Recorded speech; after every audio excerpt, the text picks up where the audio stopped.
Bismillahirrahmanirrahim. Bukti keagungan, kebenaran dan kesaktian ajaran Islam yang ditemukan di Indonesia itu yang saya ketahui dan tidak terbantahkan itu ada dua. Setelah Belanda berhasil menjajah Nusantara dan mencerai-beraikan bangsa Indonesia, baik dengan politik dagang, dengan politik menguasai ekonomi Indonesia dengan cara monopoli, maupun politik divide et impera, politik adu domba. Ulama mampu menanamkan rasa cinta tanah air dengan menggunakan ajaran agama Islam. Di antaranya nomor 1, hubbul waton minal iman. Cinta tanah air Indonesia sebagian dari iman kepada Allah Subhanahu wa Ta'ala. Ulama juga mampu menanamkan rasa kebencian terhadap penjajah, dan ini juga penting agar setelah benci mau melawan, dan itu juga menggunakan ajaran agama Islam. Ulama memfatwakan menggunakan ajaran agama Islam, man tasyabaha biqaumin fahuwa minhu. Barang siapa menyerupai,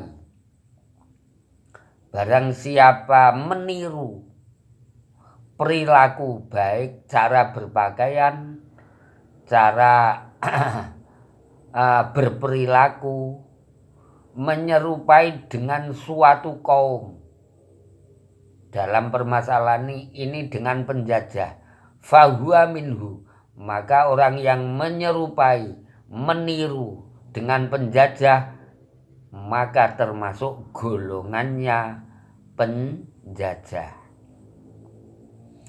Ulama juga mampu memotivasi terhadap warga Indonesia. Warga Indonesia dipompa semangatnya oleh ulama agar bersatu. Ulama mempersatukan warga Indonesia juga menggunakan ajaran Al-Quran. Wa'tasimu bihablillahi jami'a wa la tafarraqu. Berpegang teguhlah menggunakan ajaran Al-Quran, bihablillahi jami'a wa la tafarraqu. Kalau ingin menang jangan bercerai-berai dan jangan maju sendiri-sendiri, jangan maju sendiri-sendiri. Kita harus kompak bersatu, wala tafarraqu. Ulama juga mampu membangkitkan semangat juang pada warga Indonesia sehingga tidak merasakan ketakutan melawan penjajah, sekalipun penjajah mempunyai personil tentara yang terlatih, mempunyai persenjataan yang lengkap dan canggih. Sedangkan warga Indonesia sekalipun hanya berbekal bambu runcing. Nah, ulama mampu memotivasi, mampu membakar semangatnya warga Indonesia juga menggunakan ajaran agama Islam. Ulama memotivasi menggunakan ajaran agama Islam, diantaranya kam min fi'atin qalilatin ghalabat fi'atan katsiratan biiznillah. Banyak kelompok sedikit bisa mengalahkan kelompok yang banyak karena mendapatkan izin dari Allah Subhanahu wa taala, di antaranya tentaranya Tolut ketika melawan tentara Jalut. Tidak imbang jumlahnya, tidak imbang peralatannya, akan tetapi karena sudah mendapatkan izin dari Allah Subhanahu wa taala, tentaranya Raja Tolut sekalipun qalilah mampu mengalahkan tentaranya Jalut sekalipun kasiroh, dan itu atas izin Allah Subhanahu wa ta'ala. Begitu juga menggunakan ayat walaqad nasarakumullahu bibadri wa antum azillah. Sekalipun kamu azillah, sekalipun kamu hanya berbekal bambu runcing, jangan takut. Allah pasti menolongmu sebagaimana Allah menolong utusannya Allah ketika perang Badar. Lah di antarane Allah menolong tentara Islam, alayyakfiyakum ayyumiddakum rabbukum bisalasati alafim minal malaikati munzalina bala in tasbiru wa tattaqu wa ya'tukum min fawrihim hadza yumdidukum rabbukum bi khamsati alafim minal malaikati musawwimin wa ma ja'alahu Allahu illa busyra lakum walitaduma inna qulubukum bih wa man nasru, tidak ada pertolongan illa min indillah kecuali dari sisi Allah Subhanahu wa taala al-azizil hakim. Untuk itu berjuanglah, aish kariman, hidup mulia karena tidak terjajah, aumut syahidan, apabila kita bertempur melawan penjajah sampai gugur dalam pertempuran maka mati syahid. Tidak ada tempat yang layak kecuali surga di sisi Allah Subhanahu wa ta'ala. Mari kita bertempur, semangat, Allahu Akbar, merdeka. Alhamdulillah. Ajaran Al-Quran mampu ajaran Islam mampu membangkitkan hubbul waton, cinta tanah air, mampu membangkitkan semangat juangnya warga Indonesia sekalipun hanya berbekal bambu runcing. Itu salah satu tanda bukti akan kebenaran ajaran agama Islam, akan kesaktian ajaran agama Islam, sehingga bangsa Indonesia pada 17 Agustus 1945 berhasil memproklamirkan kemerdekaan Indonesia. Maka setelah diproklamirkan kemerdekaan Indonesia, para pendiri bangsa, para pejuang kemerdekaan berpikir mau dibawa kemana bahtera yang bernama Indonesia ini. Alhamdulillah, mereka sepakat membawa bahtera yang bernama Indonesia menuju dawuh Allah Subhanahu wa ta'ala. Rabbana atina fid dunya hasanah. Fid dunya hasanah itu pemahamannya bisa adil ma'isyah, ekonominya lancar, melimpah ruah. Wa mulazama, karena tidak diganggu penjajah, bisa diatur bangsanya sendiri. Wa mulazamatil ibadah anteng tenang karena tidak diganggu penjajah. Kalau itu terjadi, wa fil akhirati hasanah fil akhirah, pemahamannya bidukhulil jannah, masuk surgane Allah Subhanahu wa ta'ala juga, wa qina azabannar. Mereka sadar betul kemerdekaan tanpa pertolongan Allah tidak mungkin didapatkan.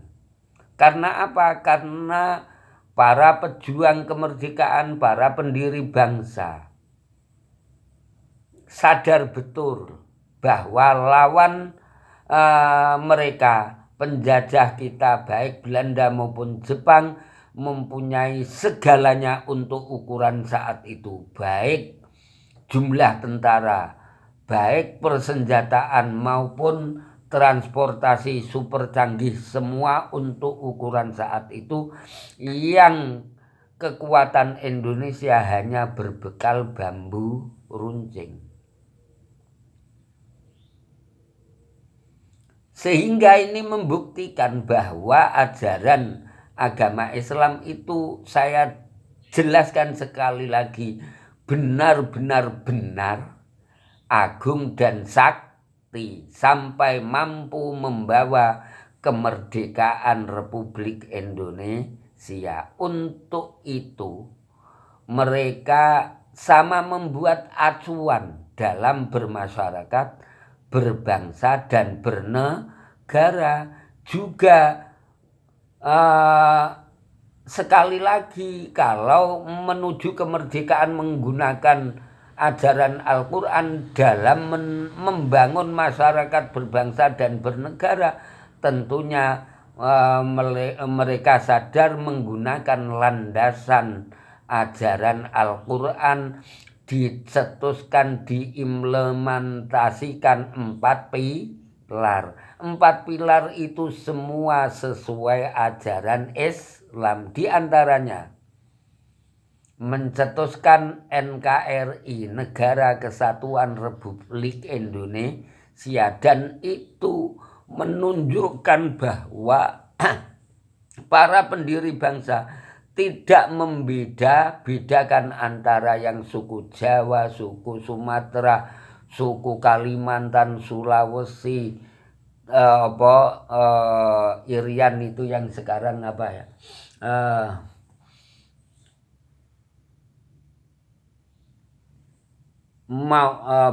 maupun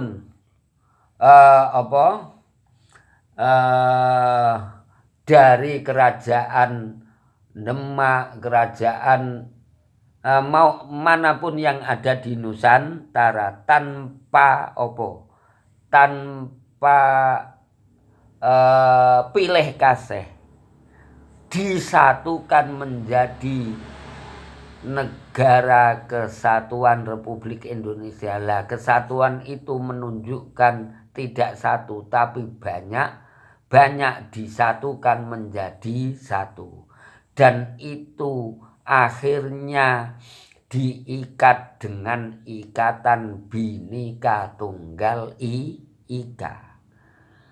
NKRI maupun Bhinneka Tunggal Ika itu sesuai ajaran Al-Quran. Ya ayyuhan nasu inna khalaqnakum min dzakari wa unsa wa ja'alnakum syu'uban wa qabaila lita'arafu inna akramakum 'indallahi atqakum. Kemudian untuk masyarakatnya yang majmuk tadi, yang dari berbagai suku bangsa, berbagai warna kulit, akhirnya agar tetap terjalin kesatuan, terjalin kebersamaan, terjalin saling hormat menghormati, duduk sama rendah, berdiri sama tinggi, akhirnya menyepakati lagi-lagi berdasarkan Al-Quran. Di antaranya sila pertama, wa ilahukum ilahu wahid, surat Al-Baqarah ayat 163. Dan itu dibahasakan menggunakan bahasa Indonesia atau diterjemah ketuhanan yang Maha Esa. Jadi sila pertama, ketuhanan yang Maha Esa itu sesuai dawuh Allah, wa ilahukum ilahu wahid. Karena apa? Kita bisa mencapai fid dunya hasanah fil akhirati hasanah, jelas harus berketuhanan, karena yang mempunyai surga itu Tuhan. Kalau ingin masuk surga berarti harus mengakui adanya Tuhan. Kemudian dilanjutkan sila kedua, kemanusiaan yang adil dan beradab. Coba kita analisa, kita pelajari bersama. Belanda ketika berhasil menjajah Indonesia tidak bisa memanusiakan manusia warga Indonesia. Istilahnya Jawa ora iso nguwongke wong. Buktinya ada kerja paksa. Kerja paksa membuktikan bahwa bangsa Belanda tidak bisa memanusiakan manusia. Karena apa? Kerja paksa menunjukkan seolah-olah kita bangsa Indonesia itu budak. Lah, apa?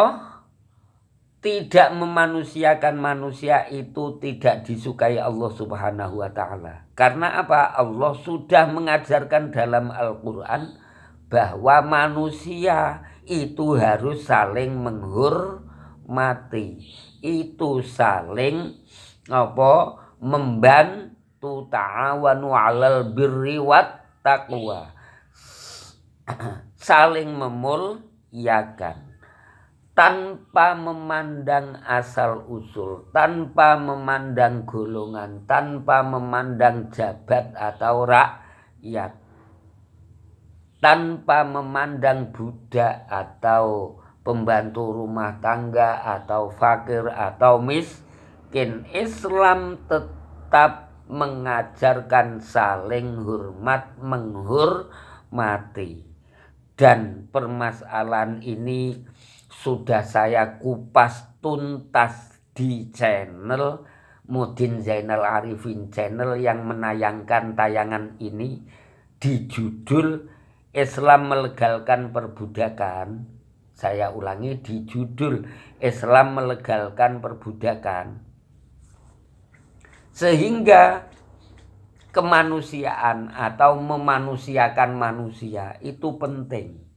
Lah, kita bisa memanusiakan manusia yang disebut kemanusiaan apabila kita adil. Coba kamu pelajari, Ikhwati Yusuf pernah melemparkan Nabi Yusuf pada sumur tua yang ada di hutan. Ikhwati Yusuf melemparkan Yusuf itu dilandasi rasa kebencian, rasa meri.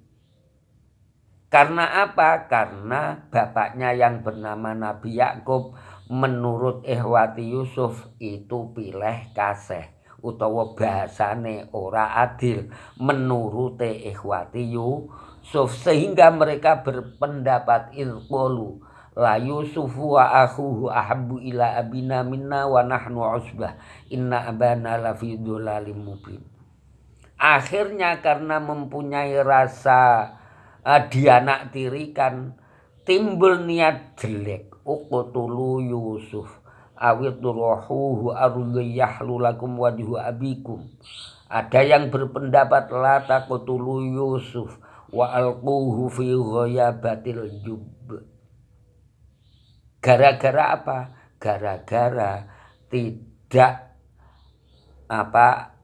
merasakan ada keadilan. Sehingga adil itu penting. Untuk itu Allah memerintahkan kita agar adil. I'dilu, adilu. Karena apa kita disuruh adil? Huwa aqrabu Karena adil itu mendekatkan kemana? Lit taqwa, menuju takwa ono ing ngarsane Allah Subhanahu wa taala. Jadi kemanusiaan yang adil juga harus beradab. Kecuali adil harus beradab. Saya contohkan yang kecil saja. Saya mempunyai anak 2. Sama-sama saya kasih 1 jutanan. Yang satu saya serahkan dengan kalimat sopan, yang satu saya serahkan dengan saya lempar. Nyoh, uangnya 1 juta. Anak kok tidak pernah ngasih, bisanya minta uang. Upomo. Karena tidak ada rasa sopan santun, akhirnya juga timbul rasa kebencian.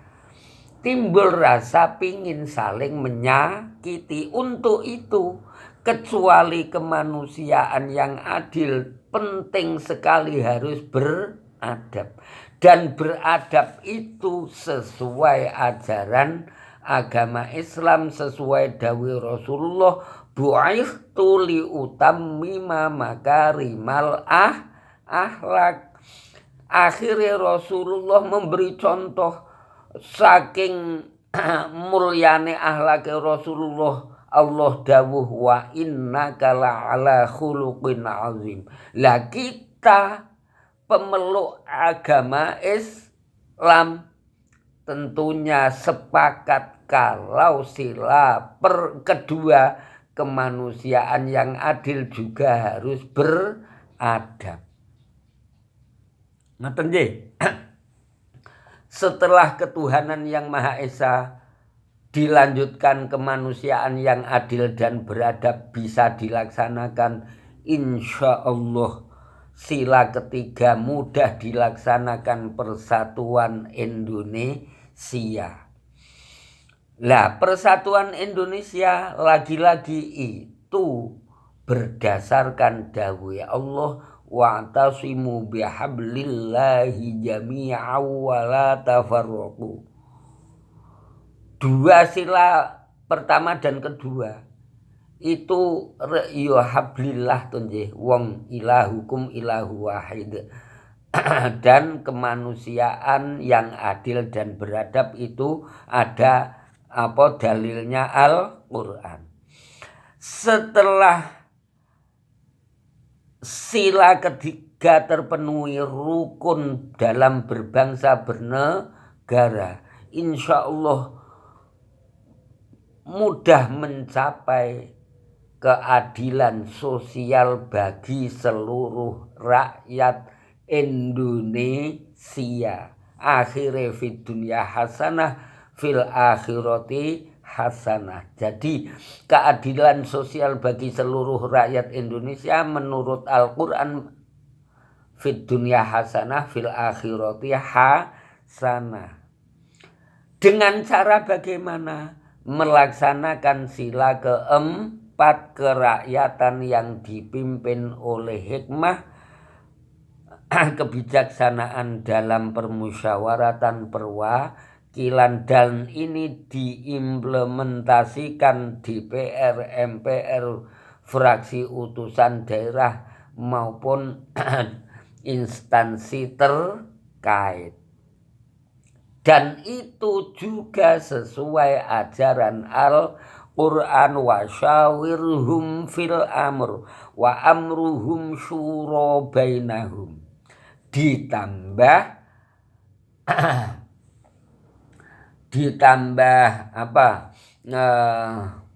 pilar keempat, Undang-Undang Dasar 1945.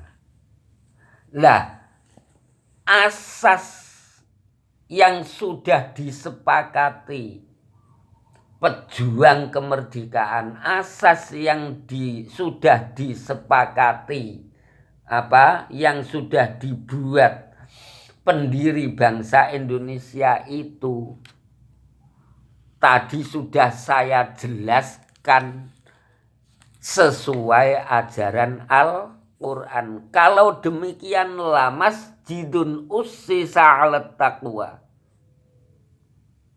min awwali yaumin ahaqqu an taquma fi. Makanya pendiri bangsa dalam memperingati kemerdekaan Republik Indonesia yang diyakini atas pemberian, atas pertolongan Allah, mereka membuat monumen Islami berupa Masjid Istiqlal, menunjukkan mereka mengharapkan warga Indonesia dalam mensyukuri nikmat kemerdekaan, membangun bangsa Indonesia dengan cara sesuai ajarannya Allah Subhanahu wa Ta'ala. Itu disimbolkan Masjid Istiqlal.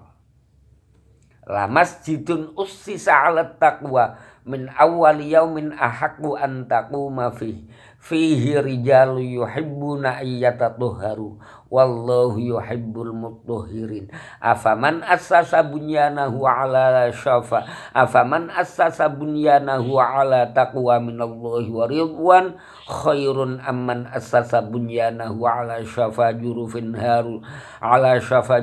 harin fanharu bihi fi nari jahannam wallahu la yahdil qaumaz zalimin.